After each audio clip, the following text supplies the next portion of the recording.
하나님의 말씀은 우리 신약성경 요한계시록 17장, 요한계시록 17장 9절에서 11절 말씀까지, 요한계시록 17장 9절에서 11절 말씀까지를 제가 봉독해 드리겠습니다. 이것은 하나님의 말씀입니다. 지혜 있는 뜻이 여기 있으니 그 일곱 머리는 여자가 앉은 일곱 산이요 또 일곱 왕이라. 다섯은 망하였고 하나는 있고 다른 하나는 아직 이르지 아니하였으나 이르면 반드시 잠깐 동안 머무르리라. 전에 있었다가 지금 없어진 짐승은 여덟째 왕이니 일곱 중에 속한 자라. 그가 멸망으로 들어가리라. 아멘. 지난주까지 제가 요한계시록의 독법에 대해서 18시간을 제가 이제 설교를 했어요. 그리고 이제 지난주에는 이제 요한계시록 구조에 대해서 또 2시간을 제가 설교를 했습니다. 상당히 저도 어려웠습니다. 왜 어려웠냐면 그냥 성경 본문에 들어가서 성경 본문을 이렇게 주의하는 것은 참 기쁘고 즐거운 일인데, 그 성경의 본문보다는 말 그대로 요한계시록을 어떻게 읽어야 하느냐라고 하는 요한계시록 독법에 대해서 간략하게 1-2시간 정도 했으면 괜찮은데, 그것을 제가 한 20시간 정도를 했어요. 그러니까 2달 반 정도를 했잖아요. 그런데 왜 제가 그렇게 긴 시간 동안을 들여서 20시간 동안에 제가 왜 그렇게 그 부분들을 이제 설교를 했냐면, 늘 제가 많이 강조를 했지만 우리가 성경을 읽을 때에는 그냥 무작정 읽어서는 안 됩니다. 그러니까 마구잡이식으로 무조건 성경에 어느 성경인지 들어가서 그냥 읽고 그냥 감동이 돼서 은혜를 받아서 이 뜻이 이렇구나 라고 생각을 하고 성경을 읽는다면 상당히 위험한 방법입니다. 왜냐하면 성경은 하나님의 말씀으로서, 하나님의 말씀으로 인간에게 계시가 되어졌는데, 하나님이 자신의 뜻을 인간에게 계시하실 때에는 인간이 세상에서 사용하는 언어로, 곧 문자로 기록을 하게 하셨습니다. 그러니까 글들도 무조건 읽는 글도 있지만 생각을 하면서 읽어야 할 글들이 있잖아요. 그래서 우리는 글 속에 담겨 있는 내용도 무작정 읽는 것이 아니라 글에도 법이 있잖아요. 그것이 여러분 문법입니다. 그러니까 그런 문법적인 체계를 무시하고 어떤 글이든지 읽게 되면은 글에 담겨 있는 그 의미를 사실은 이제 이해할 수 없게 됩니다. 특히 성령의 감동으로 기록된 하나님의 말씀인 성경을 우리가 공부할 때에는 더더욱 문법적인 의미들을 무시해서는 안 되고, 또 문학적인 장르의 입장에서 우리가 읽어야 할 책에 대한 개론이라든가 또 거기에 대한 필요한 어떤 지식들, 예를 들면 역사적인 배경이라든가 어떤 이러한 부분들, 또 특히 성경은 구약 성경은 히브리어, 신약 성경은 헬라어로 기록이 되어졌기 때문에 이러한 어떤 원어적인 그러한 부분들을 무시하고 성경을 읽으면 사실은 성경은 쉽게 기록된 어떤 수필식이나 어떤 내러티브적인 어떤 스타일로 기록된 성경들은 쉽게 이해가 될 수가 있지만, 요한계시록 같은 이 묵시문학적인 장르로 기록된 책들은 사실 이러한 기본적인 워밍업에 대한 공부를 안 하고 읽으면 절대로 이해할 수가 없습니다. 그래서 제가 또 하나님의 은혜로 또 새로운 책을 쓰는 과정 속에 지금 하는 설교들이 다 책으로 지금 들어가기 때문에 좀 무리한 바가 없지 않지만 20시간이라고 하는 그 긴 시간을 들여서 요한계시록을 읽기 위해서 우리에게 필요한 지식들을 제가 여러분들에게 한 2달 반에 걸쳐서 제가 이제 설교로 여러분들에게 말씀을 드렸습니다. 그래서 20시간 동안에 대한 부분들을 간략하게 제가 이제는 정리를 해서 말씀을 드릴게요. 제가 이해하고 있는 요한계시록에 대해서 간략하게 말씀을 드리면, 저는 문장을 해석할 때, 단어나 문장을 해석할 때 문자적인 해석을 우선합니다. 이건 제가 본다는 게 아니라 기독교 2000년 역사를 통해서 기독교 종말론, 특히 요한계시록을 교회가 어떻게 읽어왔는지에 대한 이러한 객관적인 이러한 사실들을 제가 20시간 동안 다루었잖아요. 그죠? 거기에 대해서 저는 요한계시록을 이렇게 봅니다라고 하는 이것이 마구잡이식으로 표현하는 것이 아니라 그동안에 20시간 동안에 여러분들에게 말씀드린 거기에서 분명하게 제가 보고 있는 입장들이 있어요. 그것을 제가 이제 말씀을 드리는 겁니다.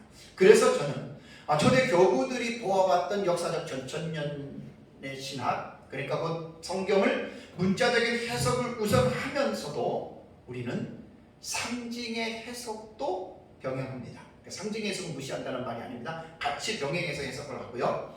또 요한계시록에는 여러 가지 수십 가지 사건이 나오잖아요. 그 사건에 대해서는 우리는 5가지 방식이 있다고 말을 했는데 제가 연구하고 제가 보는 관점은 미래주의적인 해석 방법을 이제 따릅니다. 그러니까 미래주의 해석은 제가 5시간이나 여러분들에게 말씀을 드렸어요. 너무 광범위해요. 이단도 사이비도 시한무종말론도 다 미래주의입니다. 또 역사적 전천년의 건전한 종말론을 따르고 있다라고 하는 역사적 전천년주의자들조차도 미래주의 해석법이 너무나 광범위해서 도대체 어떤 학자가 정리해 놓은 이 요한계시록을 따라가야 할지 정말로 여러분 너무너무 난해합니다. 그래서 제가 보는 그 미래주의는 학자들의 그 용어를 그대로 같이 봅니다. 철저한 미래주의 해석법입니다. 이렇게 저는 요한계시록을 해석하고요. 다음에 이제 단락에 있어서는 이제 정진법, 반복법, 전진하는 반복법, 그 다음에 키라즘 구조의 어떤 그 법이 있고 또 하나 본경과 삽경이 상호 교차 방식. 우리 이제 이 방식을 따른다 그랬어요. 그러니까 이것도 어느 하나만 가지고 말을 할 수가 없이 어떻게 보면 복합적이에요.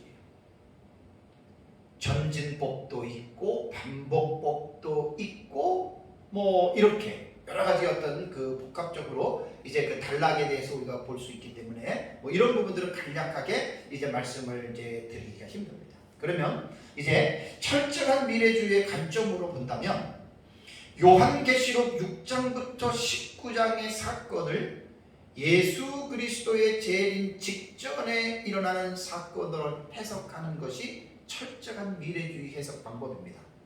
그러니까 한일회라고 하는 용어는 구약성경 다니엘서 9장 24절과 27절에 70일의 계시가 나오잖아요. 그죠? 그러니까 그 계시 70일의 계시에서 이제 그 연구하다 보면 한일회가 있는데 그 한일회는 철저한 미래주의 해석법에서는 그 이루어진 해석으로 보지 않고 앞으로 이루어질 해석으로 보기 때문에 그 한일회를 예수 그리스도의 재림 직전에 일어날 사실로 보는 것이 이것이 철저한 미래주의의 해석법을 따르는 사람들이 가지고 있는 이러한 신학적인 체계입니다. 그래서 이 철저한 미래주의 해석법은 초대 교부인 이레네우스와 히폴리투스가 최초로 해석했던 자들이라고 제가 여러분들에게 이제 말씀을 드렸습니다.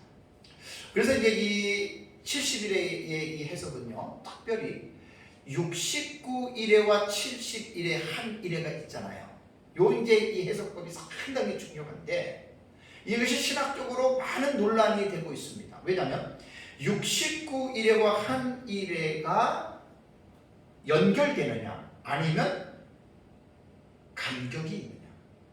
그래서 이제 이 2가지의 그 이론에 대해서는 제가 여러분들에게 말씀을 드렸기 때문에 우리는 간격론으로 봅니다.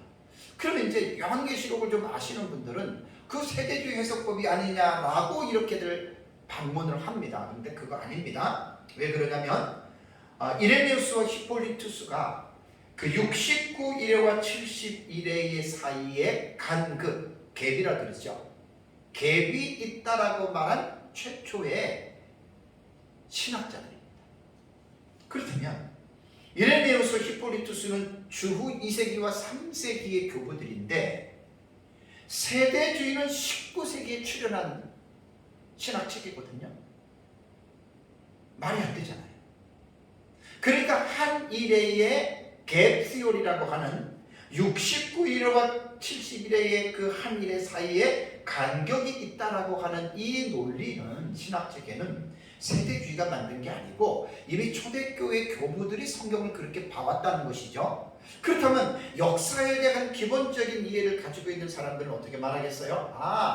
세대주의가 역사적 전천년의 이 신학체계를 빌려왔구나라고 여러분 생각하는 것이 옳지 않을까요? 이 부분을 제가 그래서 많이 강조하는 거예요. 그래서 한 일회에 대한 해석을 철저한 미래주의로 보고 이것이 이제 요한계시록 6장과 19장에 나타나는 사건들을 이 한 일회의 해석법으로 인벌브를 시키는 이 해석법은 아주 건강하고 아주 성경을 성경으로 해석하는 가장 올바른 해석법이라고 여러분 저는 이제 자부하고 있습니다. 그래서 우리는 이제 요한계시록을 공부할 때 제가 20시간에 걸쳐서 그 요한계시록을 어떻게 읽어야 하는지에 대해서 그 사실들을 강조했던 것들은 자, 전천년도 괜찮고 무천년도 괜찮고 세대주의도 괜찮고 후천년도 괜찮아요. 그것은 다만 중요한 것은 뭐냐면 4대 학파로 자기가 어떤 학파로 보든지 간에 제가 20시간에 걸쳐서 말했던 그 분명한 신학과 지식의 체계를 가지고 말을 하라는 거예요. 그냥 마구잡이식으로 뭐 누가 이랬으니까 이거는 이렇다 제가 그렇게 말하지 말고 전천년이든 무천년이든 크게는 두 갈래죠. 그렇게 신학적이고 성경적이고 필요한 지식들을 뒷받침해서 자기가 이제 보고 있는 이 요한계시록에 대한 부분들을 제가 설교하는 겁니다. 그렇게 믿으라는 겁니다. 마구잡이식으로 막 그렇게 하지 말고 그래서 제가 여러분들에게 이제 그런 부분들에 대해서 제가 이제 말씀을 제가 이제 드린 겁니다. 자, 그렇다면 우리가 믿고 있는 이 철저한 미래주의 해석법에서 가장 중요한 게 뭐죠? 한 일회가 언제 도래하느냐입니다. 그런데 결론적으로 말씀을 드리면 한 일회가 언제 이 세상에 도래하느냐는 아무도 모릅니다. 그래서 이 미래주의 해석법들이 왜 문제가 많이 되냐면 시한부 종말론자들과 사이비 이단들 아주 좀 고전적인 세대주의는 위험했어요. 이 세대주의의 어떤 이러한 위험한 신학적인 체계를 가지고 미래주의 해석법으로 연구하는 사람들 중에 시한부 종말론자들과 사이비 종말론자들이 특징이 뭐죠? 예수님의 재림의 날짜를 맞췄다는 거예요. 몇 년 몇 월 며칠에 예수님 재림합니다. 그래서 구약 성경에 나타난 2300주약 71회 이런 것들을 다 가지고 와서 자기네들 나름대로 수치적으로 계산을 한 거예요. 몇 년 더하기 몇 년 더하기 몇 년 빼기. 그래서 예수님의 재림은 안식교는 1884년 10월달, 여호와의 증인은 1914년 9월달, 다미 선교회는 1992년 10월 27일. 이게 참 위험합니다. 안타깝게도 우리나라의 초대교회, 한국교회 그 초대교회 시대에 종말론에 다 세대주의가 들어왔거든요. 그래서 객선주 목사님이나 손양원 목사님이나 다 이런 분들도 세대주의의 위험한 종말론을 받아들여서 예수님의 재림의 날짜까지 이분들도 얘기를 했던 분들입니다. 사실 성경과 신학적인 무지에서 왔기 때문에 우리가 뭐라고 사실은 우리가 정죄할 수는 없습니다. 성경에 대한 이런 기본적인 것들을 모르면 이제 그렇게 될 수가 있기 때문에 그렇죠. 제가 결론적으로 말씀드리면 한일회가 언제 돌아오느냐? 그 7년이거든요. 아무도 모릅니다. 그날은 예수님도 모르고 하늘에 계신 아버지만 아신다라고 하는 예수님의 말씀을 여러분 우리는 이제 기억을 해야 됩니다. 다만 한일회가 도래하기 전과 한 일의 기간에 어떠한 사건이 일어나는지에 대해서는 요한계시록에 놀랍게도 그 사실이 기록되어져 있다고 합니다. 그래서 제가 요한계시록 6장부터 19장을 보면은 약 44가지의 사건이 나오죠. 그 약 44가지의 사건이 한 일의 기간 7년 동안에 그 사건이 일어난다는 거예요. 중요한 거는 언제 그것이 스타트가 되는지는 아무도 몰라요. 그래서 제가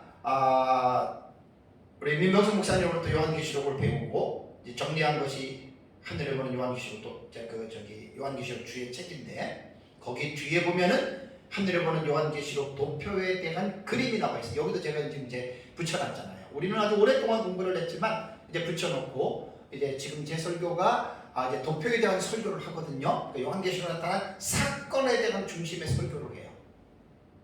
그러니까 이거는 지루하지는 않을 거예요. 그래서 이제 이런 부분을 가지고 한번 제가 여러분들과 함께 말씀을 함께 같이 이제 이렇게 나누려고 합니다. 우리가 먼저 오늘 제가 이제 그 설교하는 부분들은 한 일회에 나타나는 사건을 말하는 것이 아니라, 도표에도 보면은 한 일회가 이루어지기 전에 나타나는 징조들이 있죠. 그 징조들에 대해서 제가 오늘 오전과 오후 예배는 3가지에 대해서 말씀을 드립니다. 오전에는 2가지, 오후에는 1가지입니다. 근데 우선 우리가 먼저 생각해 봐야 될 게 뭐냐면, 하나님께서는 이 세상을 창조하시고 또 이 세상에서는 아주 놀라운 일들이, 큰 사건들이 나타나잖아요. 그죠?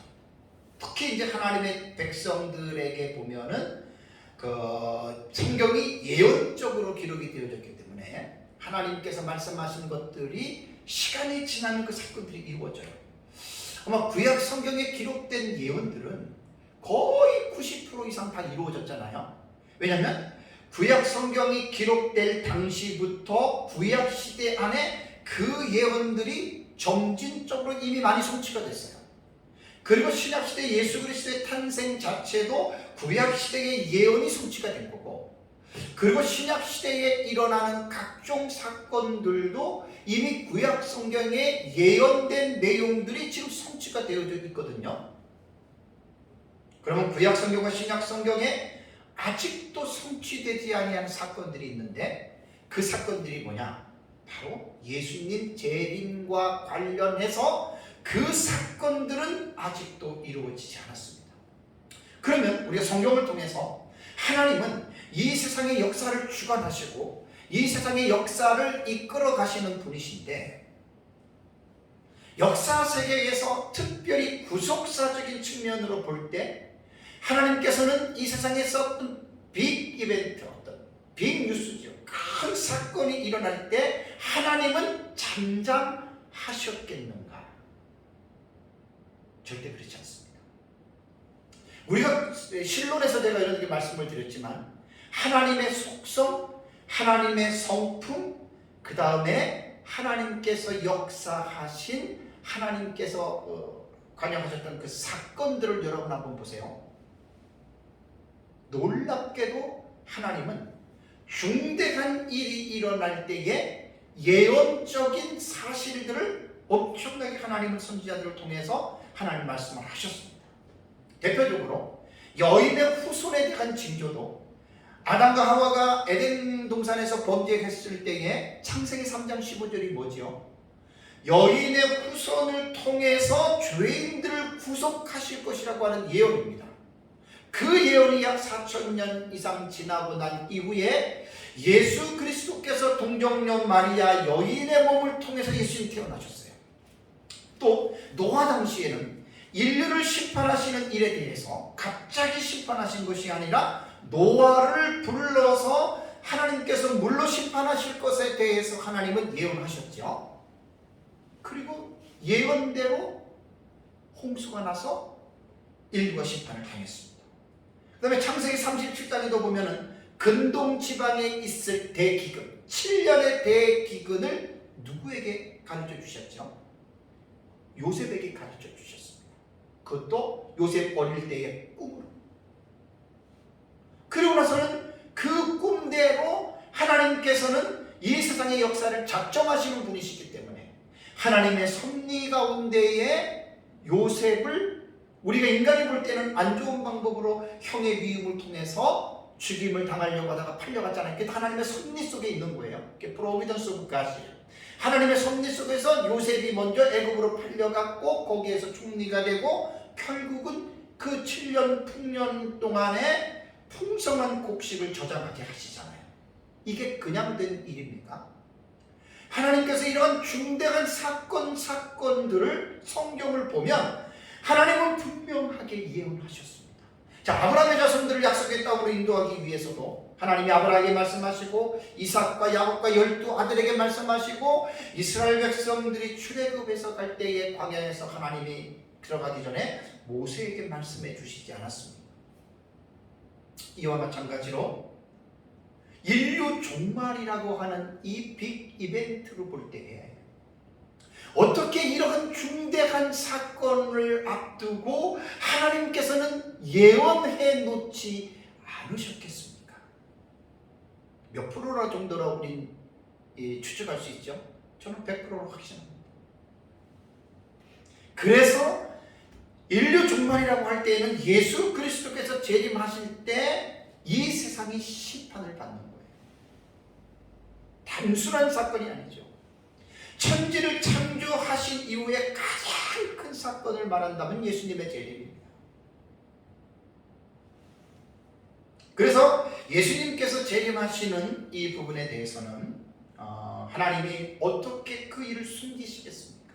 그래서 분명하게 말씀을 해놓으셨는데 이제 구약 성경, 올드 테스터먼트죠. 옛 언약을 보면은 예언서가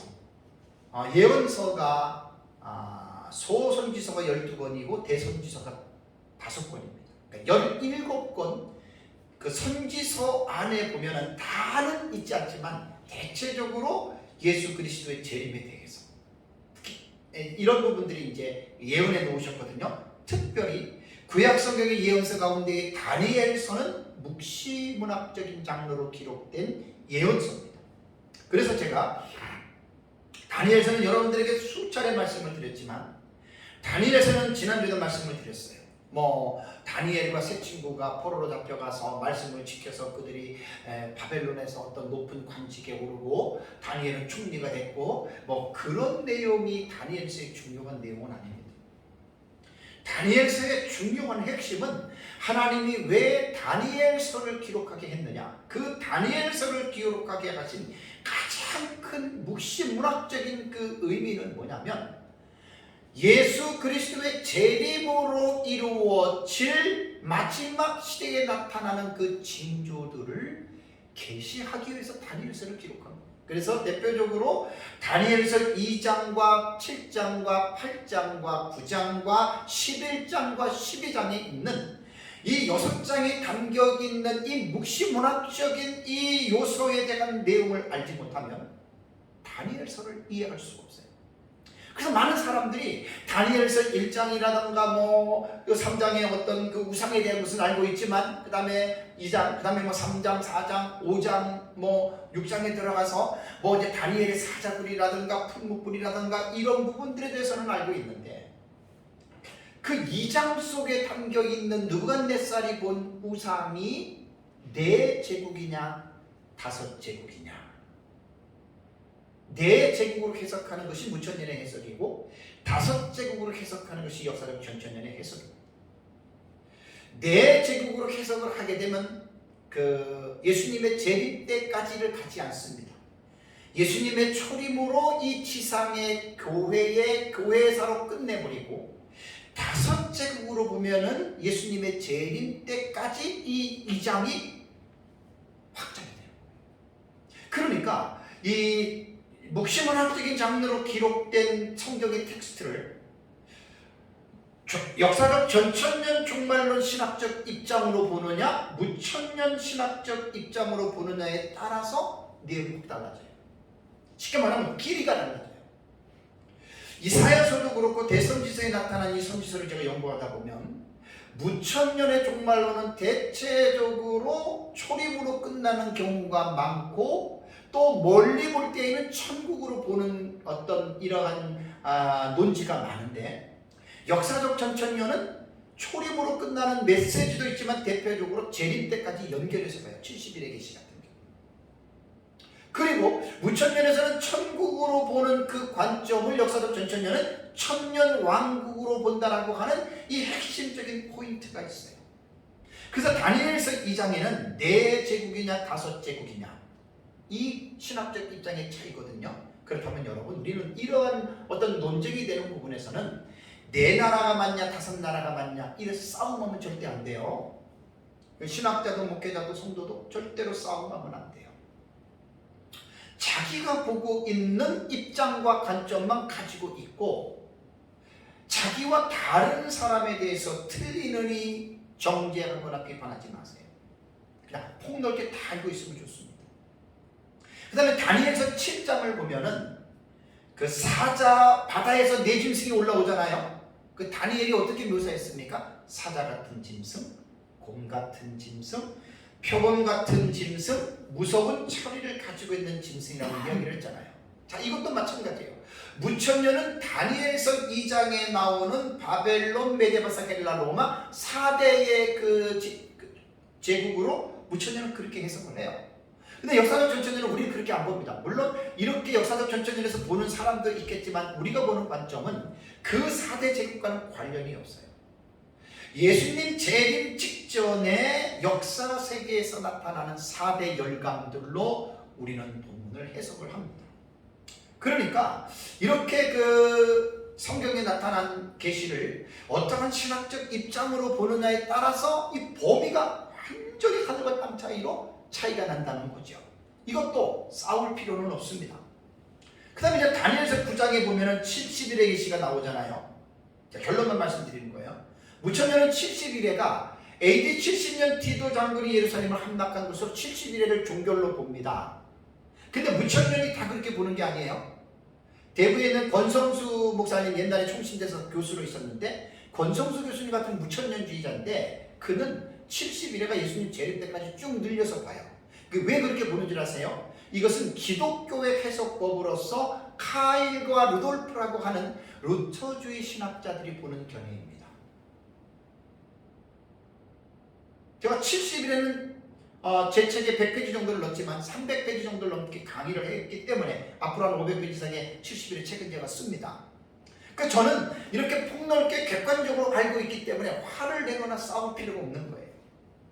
똑같은 무천년이라고 같지 않잖아요. 그 권성수 그 교수님 같은 경우는 요한계시록 주석도 썼어요. 저한테 있어요. 무천년이에요. 그럼에도 불구하고 70일의 가장 정형적인 어떤 그 폼을 말하는 사람이 누구냐면 에드워드 제이엄이에요. 구약의 그 위대한 석가. 그분 책들도 다 제가 봤죠.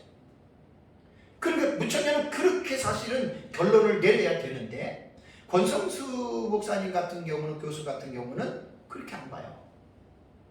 그러니까 기독교의 해석자들이 보는 식으로 70일에를 예수님 재림 때까지 쭉 이렇게 봐요. 제가 볼 때 되게 재미있어요. 아니 무천년 이렇게 보면 안 되는데. 그래 마찬가지예요. 전천년도 다 똑같잖아요. 전천년이 제일 복잡합니다. 어느 장단에 춤을 춰야 될지 모르는 것이 역사적 전천년 종말론 파트예요. 사실 역사적 전천년 공부하기 게 제일 힘들죠. 그 다음에 이제 다니엘서 9장. 그래서 이제 우리는 어떻게 보냐면 한일회를 예수님의 재림 때까지 우리는 연결해서 보니까 이게 보는 입장이 다르잖아요. 그 다음에 다니엘서 11장을 보면은 이제 안티오코스 4세 에피파네스 시대 헬라 제국 시대에 나타났던 사건들이 11장에 다 나오거든요. 뭐 이미 그 11장은 제가 12, 13년 전에 여러분들에게 다 주예로 말씀을 드렸던 내용들이고, 근데 문제가 뭐냐면 36절 혹은 40절에서 45절까지 거기에 등장하는 그라고 하는 3인칭 남성 대명사가 있어요. 그가 40절에 나오고 5회도 또 말씀을 드립니다. 그럼 그가 누구냐? 대체적으로 무천년주의자들은 그 안티오코스 4세 에피파네스 시대로 보고 조금 넓게 보는 사람은 로마 제국 초기까지 봅니다. 제가 볼 땐 참 좀 그래요.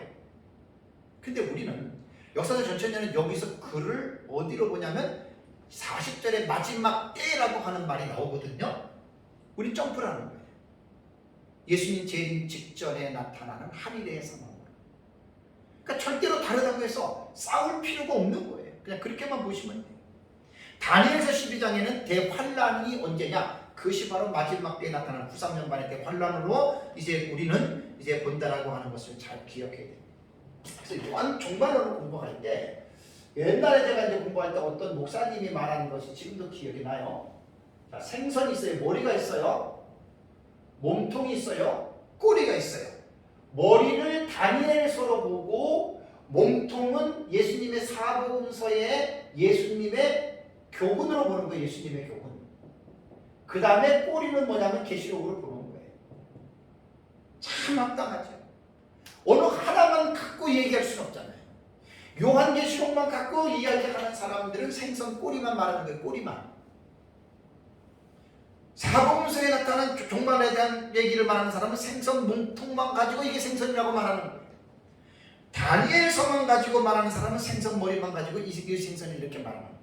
그래서 다 세 가지를 함께 이제 이렇게 연결해서 볼 수 있는, 그래서 이제 구약 성경과 신약 성경과 또 특히 요한계시록을 볼 때에는 전체를 딱 규합시키면 완전히 하나의 파노라마가 되는 거예요. 전체적인 그림이 다 보이는 거예요. 그래서 종말론은 공부하기가 사실 쉽지 않습니다. 성경을 많이 알아야 되고 많이 공부를 해야 이제 종말론에 대한 이 부분들이 확실하게 이제 이렇게 이제 정리가 되어집니다. 제가 이제 하늘에 대한 이 부분은 이레네우스와 히폴리투스가 말을 했기 때문에 한 이레가 성경적이다 이렇게 말하는 게 아니에요. 왜 그런지 아세요? 이레네우스와 히폴리투스가 말을 안 해도 지금 이 시대에도 성령의 감동을 받은 사람이 다니엘서를 보면 지금도 보여요. 하도 사람들이 한일을 세대주의로 공격을 하니까 제가 그 어떤 프라이머리 소스라 그러죠. 원초적인 자료를 가지고 제가 자꾸만 강조하는 것 뿐이지. 이레네우스와 히폴리투스가 말을 하지 않았다 하더라도 지금도 성령의 감동으로 다니엘서와 요한계시록을 보면 한 이레가 보입니다. 자, 이제 시간 얼마 안 남았지만 두 가지 말씀을 드립니다. 자, 한 이레가 딱 7년이라고 하는 시점이 돌아오는데 그때는 어느 누구도 모른다 그랬어요. 뭐 앞으로 한 5년쯤 나서 10년쯤 남았다 이렇게 말하면 위험합니다. 그렇게 말하면 안 됩니다. 어쨌든 한 이레가 도래하는데 성경에는 징조에 관한 계시들이 많아요. 한 이레가 도래하기 전에 이러이러한 사회적인 상황들, 종교적인 상황들, 이러한 징조가 나타날 것이다. 제 도표에는 세 가지를 넣었어요. 오늘은 이제 두 가지인데, 첫 번째는 뭐냐면 일곱 번째 제국인 열왕의 시대가 나타난다. 자, 오늘 제가 읽어드린 17장 9절에서 11절의 내용이 대표적인 내용입니다.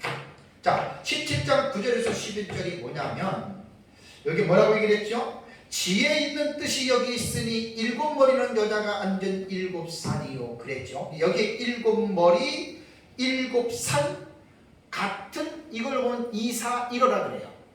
같은 뜻이지만 두 가지로 표현했다라고 하는 말입니다. 이사일어의 방식인데 일곱 머리, 그 다음에 일곱 산, 그 다음에 또 이것은 일곱 왕 이렇게 묘사했습니다. 다 똑같은 말입니다. 이거는 이사가 아니라 삼사일어라고 말을 해야 되겠네요. 세 가지로 표현을 했어요. 그러면 여기에서 뭐냐면 결론은 뭐냐면 일곱 머리나 여자가 앉은 일곱 산, 음녀가 앉은 일곱 산은 결국 일곱 왕이라는 거예요. 곧 일곱 제국을 말하는 거예요. 다섯은 망했다. 다섯은 망한 제국이 어떤 제국이라고 그랬어요? 애굽, 아수르, 바벨론, 페르시아, 헬라, 다섯이 망한 거예요. 이게 사도 요한 당시에. 이 사도 요한이 지금 쓸 때는 로마는 안 망했잖아요. 그죠? 다섯은 망했고 하나는 있고 이 여섯 번째의 이 짐승국가거든요. 여섯 번째 짐승국가 로마입니다. 그러니까 로마 제국은 사도 요한 당시에는 있어요. 지금 일곱 왕에 대한 지금 설명이에요. 왜? 일곱 번째 제국이 지금 나타나야 한 이래가 시작이 되는 거거든요. 그러면 또 하나는 뭐라 그랬죠? 10절에 하나는 뭐라 그랬습니까? 아직 이르지 아니하였으나 그랬죠. 그러니까 사도 요한 당시에는 다섯은 이미 그 전에 망했다라고 하는 것은 애국부터 헬라 제국까지 5제국은 이미 망했어요. 하나는 있는 것은 로마 제국이에요. 여러분, 로마 제국이 언제 망했습니까? 서로마가 475년경에 망했고요. 동로마는 1450인가 70년경에 망한 거예요. 그러니까 로마 제국의 멸망은, 완전히 멸망된 것은 여러분 1400년인가요? 500년인가요? 그때 망한 거예요, 여러분. 그래서 하나는 아직 이르지 않겠다. 그러니까 로마 제국이 망하고 이 한 제국이 와야 되는데, 제가 보는 관점에서 이 한 제국은 아직 안 나타났습니다. 미지의 제국입니다. 그러나 지금 우리가 살고 있는 역사 세계는 이 제국은 지금 존재합니다. 정확하게 지금 수면 위로 떠오르지 않았다라고 하는 것입니다. 근데 이 제국이 7번째 제국이라는 거예요. 근데 이 7번째 제국이 이르면 이 제국에 대한 수명에 대해서 말을 했는데 뭐라 그랬죠? 반드시 얼마 동안? 잠깐 동안 머무르리라. 잠깐. 그래서 사실 이 7번째 제국은요, 한 일회의 7년이라고 하는 기간이 지나면 예수님 재림하면서 멸망하는 거예요. 다니엘서 2장에서 뜨인 돌이신 예수 그리스도 재림해서 이 세상 제국을 멸망시키는 것으로 해석을 하는 거예요.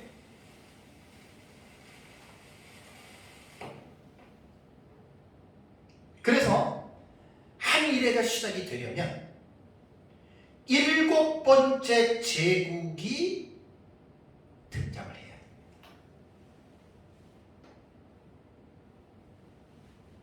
그래서 이제 이게 7번째 제국은 아까 제가 다니엘서 설명했잖아요. 다니엘서 2장에서는 우리 역사적 전천년은 5제국으로 본다 그랬죠. 발에 해당하는 나라 10발가락 10제국입니다. 세대주에서 하도 이 말을 하니까 사람들이 10발가락 10제국 그러면 세대주라 그러는데, 그런 얘기하면 안 되면 무식한 사람입니다. 세대주의는 19세기에 나왔고 이미 초대 교부들의 역사적 전천년 신학에서는 자료들이 거의 없어요. 초대 교부들의 그 어떤 내용들은. 히폴리투스가 요한계시록 주석을 썼다고 하는데 그걸 보존이 되어 있지 않대요. 그거는 어쩔 수 없는 거예요. 그래서 여기서 다음 7번째 제국은 이미 다니엘서 2장에서는 발에 해당하는 나라로 우리 보고요. 7장에서는 이제 좀 이따 볼게요. 넷째 짐승에 해당되는 제국입니다. 기억나죠? 다니엘서 7장의 네 번째 짐승 10불이 있죠, 그죠? 그 10왕이라는 거예요. 7장 안에서 10불은 10왕이다라고 분명하게 설명을 하고 있거든요. 다음 이제 다니엘서 9장에는 한 왕 혹은 3인칭 남성 대명사 그로 묘사하고 있는 그 대상이 바로 이제 7번째 제국을 다스리는 그 왕이고, 이제 적그리스도에서 제가 말씀을 드릴게요. 그 다음에 이제 다니엘서 11장에도 마찬가지입니다. 자, 그래서 7번째 제국은 역대 제국과는 분명히 다른 특징을 가지고 있는, 이걸 하나는 잊어버리면 안 돼요. 왜냐하면 우선 다니엘서 7장을 먼저 가볼게요. 자, 여기 이제 그 요한계시록 그 17장 10절에서도 10왕이 나오는데 우선 다니엘서 7장을 먼저 가볼게요. 이게 되게 중요한 거예요. 짐승 국가 같은 경우도 이제 그 7 짐승 국가가 총 나오는 거예요. 마지막 때까지, 그죠? 마지막 때까지 7 짐승 국가가 나오는데 무슨 차이가 있냐면, 우선 다니엘서 7장에 우리가 몇 절을 보냐면 7절을 한번 먼저 읽겠습니다. 7절 시작. 내가 밤 환상 가운데에 그 다음에 본 몇째? 넷째 짐승은 어떻게 생겼어요? 무섭고 놀라우며 또 매우 강하며 또 쇠로 된 큰 이가 있어서 먹고 부서뜨리고 그 나머지를 발로 밟았으며 이 짐승은 전에 보던 짐승과 어떻게 해요? 다르고 그랬습니다. 이 말이 되게 중요한 거예요. 전에 모든 짐승과 다르다라고 하는 말은, 물론 이 다니엘서 7장 텍스트 안에서 읽으면은 거기에 뭐 사자라든가 곰 같은 것들은 여기에 보면은 이제 그 어떤 내 나라까지도 볼 수 있는 이러한 것들이 묘사가 되어졌는데, 전에 보는 짐승이라고 하는 말은 좁게는 7장이지만 넓게 본다면 애굽부터 시작되는 사실은 로마 제국까지를 봐야 돼요. 근데 7번째 제국이 전에 보는 짐승과 다르고라고 하는 이 다르다고 하는 말 속에서, 자, 애굽, 아수르, 바벨론, 메데바사, 헬라, 로마 제국의 정치적인 형태가 뭐였죠? 이 6 짐승 국가의 정치 형태가 뭐였죠? 전제 국가라 그랬죠. 곧 한 임금, 한 왕의 지배 아래서 모든 정치들이 복속되어져 있는 거예요. 복종하는 거예요. 그런데 이 넷째 짐승은 7절 마지막에 뭐라 그랬죠? 다른 짐승과 다르고, 그 다음에 이 짐승을 묘사할 때 또 뭐가 있다? 10뿔이 있더라 그랬습니다. 10뿔. 그러면 10뿔은요 뭔지 한번 볼까요? 24절 한번 보세요. 24. 7장 24절 한번 보세요. 자, 7장 24절 보시면 그 10뿔은 하면서 10뿔에 대한 지금 해석을 해주는 거예요. 다니엘서 안에서. 그 나라에서 일어날 뭐라고요? 10명의 10 kings, 10 kings. 10명의 왕들이다. 그러면 이것이 바로 이제 7번째 제국을 지금 정체성을 말해주고 있는 거거든요. 앞에 애국부터 시작해서 6번째 제국의 정체성의 특징은 뭐냐면 전제국가라 그랬어요. 그런데 7번째 제국의 정치 형태는 전제국가가 아니라 뭐냐면 유나이티드 스테이트예요. 곧 합중국이에요. 연합국가라는 말이에요. 성경을 읽을 때 이 본문 하나하나를 잘, 이게 제가 한 게 이제 주경신학이라 그랬죠. 그죠? 주경신학, 이게 주해예요. 설교자들이 설교할 때에는 반드시 주경신학적인 입장에서 성경에 대한 본문을 깊이 있게 고찰하지 않으면 성경에서 무엇을 말하는지에 대한 깊이를 가늠할 수 없어요. 참 어려운 일입니다. 그래서 이전에 있었던 6 짐승들은 이게 종말론적인 면에서 한일해가 시작되기 전에 7번째 제국이 등장한다 그랬어요. 이것의 모티프의 본문은 아까 본 계시록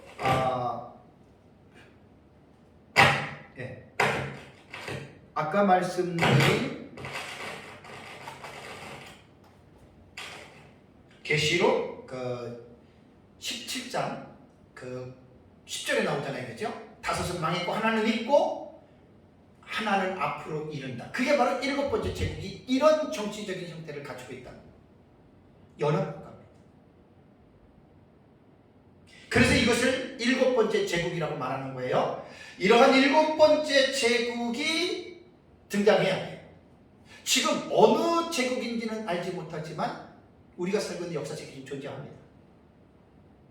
해보면 이제 뭐 조심스러운 얘기지만 많은 사람들이 EU를 지금 꼽고 있는데, EU가 지금 연합국가잖아요. 그죠?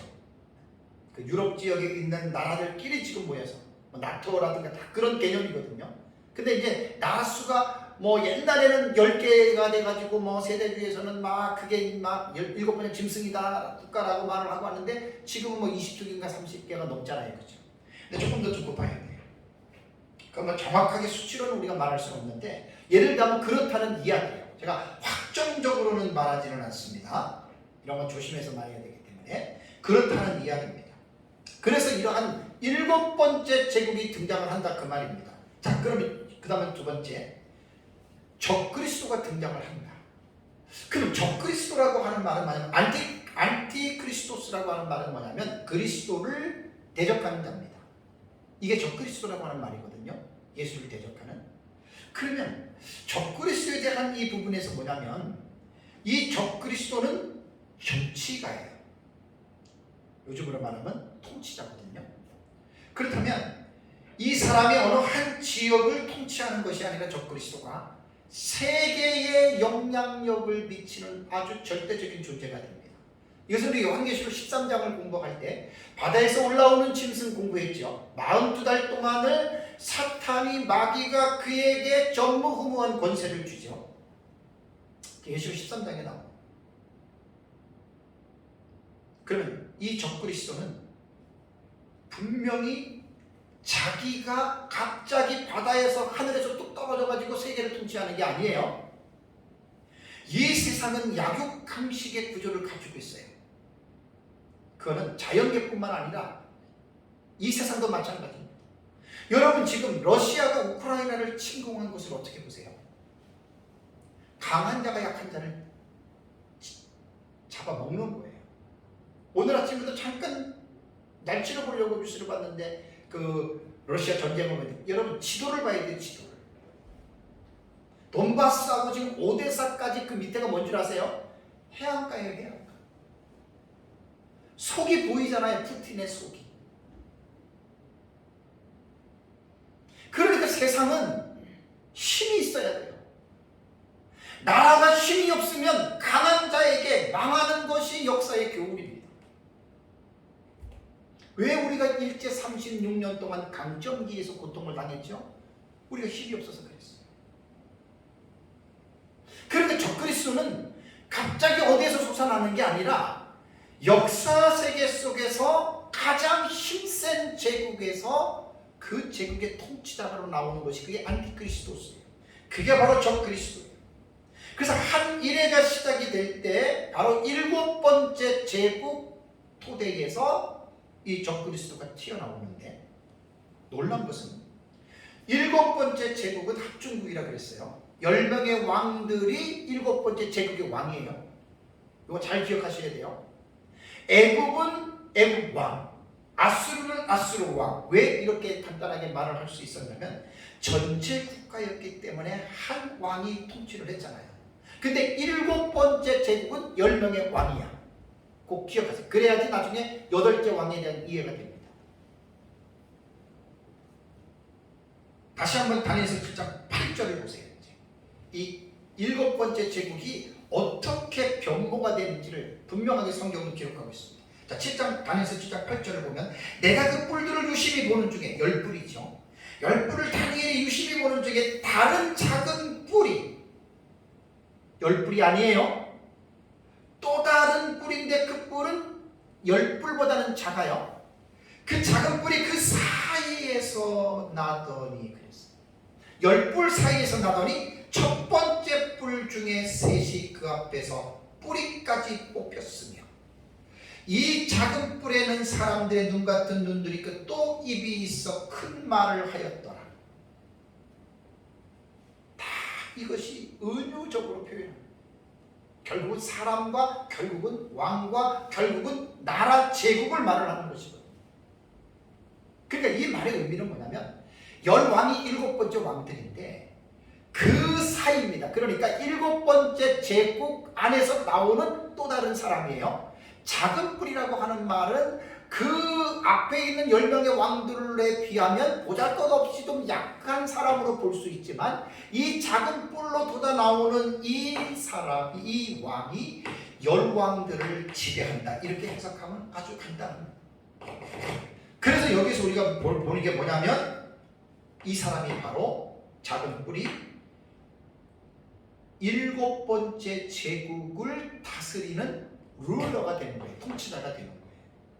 그래서 우리는 이 자를 가리켜서 적그리스도라고 여러분 모든 사람들이 여러분 그렇게 부르고 있습니다.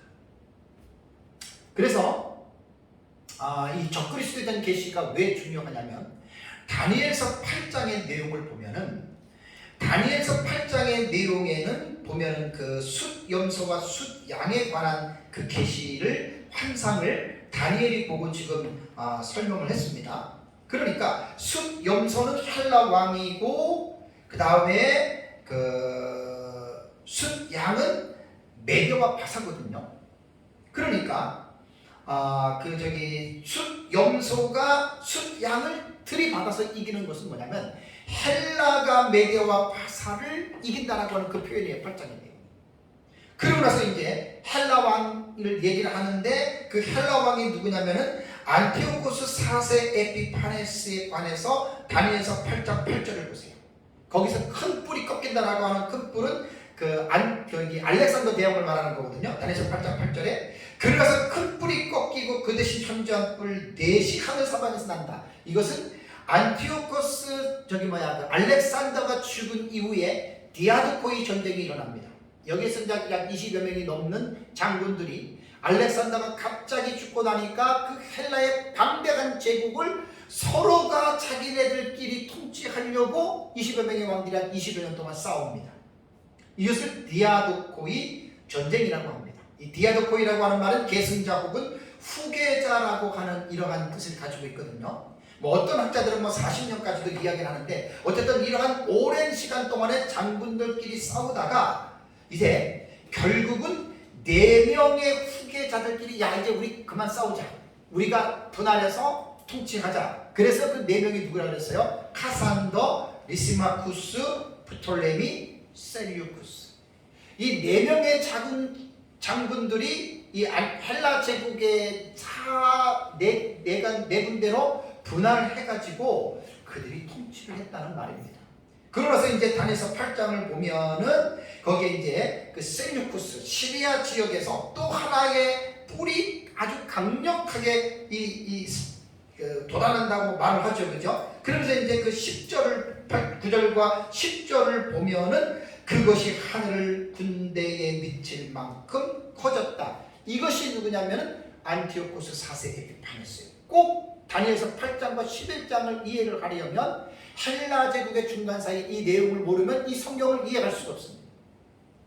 그래서 안티오코스 4세 에피파네스가 예루살렘을 침공해서 이제 13절을 다니엘서 8장 14절을 보면은 2300주야 동안 하나님의 성전을 더럽히는 이스라엘 역사 속에서 잊을 수 없는 가장 치욕적인 사건이 바로 이제 이 사건이 되는 겁니다. 그러면 왜 다니엘서 8장이 적그리스도와 비견이 될까요? 왜 관계가 있을까요? 자, 대다수의 학자들이 다니엘서 8장에 나타나는 안티오코스 4세 에피파네스를 구약 시대에 나타난 적그리스도로 이 안티오코스 4세 에피파네스를 보거든요. 완전히 안티가시죠. 하나님을 대적한 안티오코스 4세 에피파네스 안티가시예요. 하나님을 대적한 아주 이스라엘 역사 속에서 잊을 수가 없는 그러한 인물이거든요. 다니엘서 8장과 요한계시록은 어떤 연계성이 있냐면 지난번에 요한계시록 10장에서 말씀을 드렸잖아요. 이 적그리스도는 한번 가봅시다. 요한계시록 17장 한번 보셔야 돼요. 정말로 분명한 연관이 있기 때문에 요한계시록을 해석할 때 다니엘서 이 8장의 이 안티오코스 4세 에피파네스를 꼭 여러분 기억을 해야 됩니다. 자, 어디에 나오냐면 그 17장 8절을 보세요. 17장 8절에 내가 본 짐승은 전에 있었다가 지금은 없으나 요 전에 있었다. 요 짐승이 바로 적그리스도입니다. 7번째 제국을 통치할 통치자가 적그리스도예요. 그 짐승으로 말하는 거예요. 내가 본 짐승은 전에 있었다가 지금은 없으나 그 다음에 뭐라 그랬습니까? 장차 부정행으로부터 올라와서 멸망으로 들어갈 자니. 여기에서 전에 있다가 지금 없다라고 하는 말은 뭐냐면 구약시대 다니엘서 8장에 나오는 안티오코스 4세 에피파네스는 죽었거든요. 그는 있었지만 죽었어요. 근데 그 자가 다시 장차 무덤으로부터 나온다라고 하는 말은 안티오코스 4세 에피파네스가 부활한다는 말이 아니에요. 무적행이라고 하는 말은 뭐냐면 악한 영들을 심판하는 감옥이거든요. 사람은 거기 안 들어가요. 그러니까 이 전부 다 비유적인 은유적인 묘사예요. 그래서 구약시대에 다니엘서 8장에 나타나는 안티오코스 4세 에피파네스와 같은 자가 인류 역사 세계 속에서 등장합니다. 그래서 그 자가 어떻게 해요? 안티크리스토스, 예수 그리스도와 그의 몸된 교회와 성도들을 대적할 것이다. 이 자가 바로 적 그리스도라고 하는 말입니다. 그런데 다니엘서 9장을 한번 가보세요. 다니엘서 9장을 가면 70일의 계시는 참 너무너무 중대한 계시죠. 24절과 27절을 다 아니지만 27절 한번 보세요. 27절에 그가 장차 많은 사람들과 더불어 한 일해 동안에 언약을 굳게 맺고 그가 그 일행의 절반에 제사와 예물을 금지할 것이며 또 포악하여 가증한 것이 날개를 의지하여 설 것이며 또 이미 정한 종말까지 진노고 흥패하게 하는 자에게 쏟아지리라 하였느니라 하니라라는 말씀을 했죠. 여기서 말하는 27절 그 초반절에 그가라고 하는 3인칭 남성 단수가 바로 26절에 한 왕인 그 왕을 말합니다. 이 왕은 누구냐면 바로 7번째 제국을 통치하는 안티크리스토스 적 그리스도를 말을 합니다. 그래서 이제 다니엘서 여기 그 9장에 이 자를 말하고 11장에 아까 제가 말씀드린 대로 41절, 42절, 43절, 46절을 보면 초반절에 3인칭 대명사가 나와요. 그가라고 하는 이 사람을 우리는 바로 적 그리스도로 우리는 해석을 하고 다니엘서 12장에 보면은 그때에 내 민족을 호위하는 큰 군주 미가엘이 나고 환란이 있을 것이다. 이 환란을 일으키는 주범이 바로 적 그리스도다. 이렇게 여러분 해석을 하는 겁니다. 그러면 이제 몇 군데 더 볼게요. 요한계시록에서의 이 적 그리스도는 계시록 13장 기억나죠? 바다에서 올라오는 짐승이 바로 적 그리스도입니다. 이 요한계시록에서 말하는 적 그리스도고요. 다시 17장을 가보세요. 요한계시록 17장. 지금 이 적 그리스도가 나타나면 한 일회가 여러분 시작이 된 거예요. 한 일회가. 자, 우리 계시록 17장 11절 한번 볼까요? 11절 보겠습니다. 전에 있다가 지금 없어진 짐승은 몇째 왕이다? 8째 왕이다. 이걸 기억하세요. 8째 왕. 그런데 이 8째 왕은 어디에 속했어요? 7 중에 속한 자라 그랬죠. 7이라고 하는 말은 뭐지요? 7번째 제국 10왕들에게 속해 있던 자였는데 그 사이에서 작은 불로 돋아났고 이 자가 쿠데타를 일으켜서 7번째 제국 10왕을 물리치고 다시 새로운 왕위로 등극했다. 그래서 7번째 왕은 누구라 그랬어요? 7번째 제국의 10명의 왕들이 7번째 왕이고 10왕을 지배하고 다시 왕위에 오른 이 작은 뿔은 몇 번째 왕이에요? 왕위의 순서로 볼 때는 8째 왕이라고 말합니다.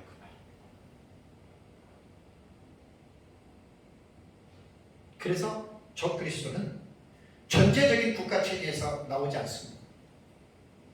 합중국의 형태를 가진 제국 안에서 이 적 그리스도는 반드시 등장하게 된다라고 하는 것이 성경이 우리에게 교훈하고 있는 말입니다. 그 다음에 이 적 그리스도는 사도 바울의 교훈에서 나와요. 우리 데살로니가 후서를 3장을 보겠습니다. 데살로니가 후서 2장을 빨리 가보세요. 데살로니가 후서 2장에 보면은 바울이 데살로니가 교회 성도들에게 누가 어떻게 하여도 너희가 미혹되지 말라. 먼저 배교하는 일이 있고 그 다음에 저 불법의 사람은 멸망의 아들이 나타나기 전에는 예수님 재림하지 않는다 그 말입니다. 그러면 불법의 사람과 멸망의 아들이 누구냐? 4절을 보니까 그는 대적하는 자라 신이라고 불리는 모든 것과 숭배함을 받는 것에 대항하여 그 위에 자기를 높이고 어떻게 해요? 하나님의 성전에 앉아 자기를 하나님이라고 내세우는 이 자가 바로 안티크리스토스예요. 이 자가 바로 적 그리스도예요. 이 자가. 바울도 적 그리스도에서 얘기를 했고 마지막으로 요한일서 2장 18절을 보세요. 요한일서 2장 18절에 보면 사도 요한은 이렇게 교훈했습니다. 아이들아 지금은 마지막 때라. 적 그리스도가 우리라 하는 말을 너희가 들은 것과 같이 지금도 많은 적 그리스도가 일어났으니 그러므로 우리가 마지막 때인 줄을 아노라. 자, 요한일서에 나타나는 이 적 그리스도는 두 가지 유형으로 표현한 거예요. 자, 그 18절의 초반절에 나오는 적 그리스도는 헬라 원문을 보면은 안티크리스토스, 주격 남성 단수입니다. 그러니까 한 사람의 적 그리스도라는 말이죠. 이게 바로 이제 적 그리스도고, 다음에 뒤에 보면은 많은 적 그리스도가 일어났다라고 하는 말은 원문을 보면은 안티크리스토이에요. 그러니까 전미사의 부분을 보면은 단순지, 복순지, 성수격이 나오거든요. 안티크리스토이는 주격 남성 복수일 때 오스가 아니라 오이로 전미가 바뀝니다. 그러니까 여기는 뭐냐면 여러 명의 적그리스도를 지칭하고 있다고 하는 사실입니다. 이 말의 뜻은 뭐냐면 적그리스도는 마지막 시대의 단수입니다. 한 사람의 적그리스도가 나타난다. 그런데 시대마다 이 안티크리스토스, 적그리스도의 모형적인 인물들은 옛날부터 지금 이 시대에도 적그리스도의 모형들은 너무나 많습니다. 뭐 예를 들자면 전도관의 박태선, 통일교의 문선명, 신천지의 이만희 다 이 사람들이 적그리스도의 그림자들입니다. 말씀을 맺겠습니다. 사랑하는 성도 여러분, 우리는 요한계시록의 말씀을 정말 올바른 지식과 올바른 신학적 체계를 가지고 공부하지 않으면 많은 사람들이 요한계시록을 읽어도 무슨 뜻인지를 이해할 수 없습니다. 그래서 저는 약 20시간이라고 하는 아주 2달 반 동안의 긴 시간을 통해서 요한계시록을 어떻게 읽어야 하는지에 대한 독법에 대한 부분들을 2달 반 동안 제가 지난주까지 설명을 했습니다. 그러면서 이제 요한계시록을 우리가 보고 있는 분명한 신학적 입장을 설정하고 그 입장 안에서 우리는 요한계시록을 이렇게 본다라고 하는 것이 제가 이번 주부터 이제 그 사실을 중명으로 도표를 가지고 좀 설교를 하는 겁니다. 어쨌든 말씀을 잘 기억하고 성령의 감동으로 우리가 요한계시록을 잘 깨달아서 깨닫는 데서 그치는 게 아니라 이 예언의 말씀을 지키는 자가 복이 있기 때문에 주님 오시는 재림을 잘 기다리면서 또 믿음으로 승리하는 삶을 살아가시기를 주님의 이름으로 축복합니다.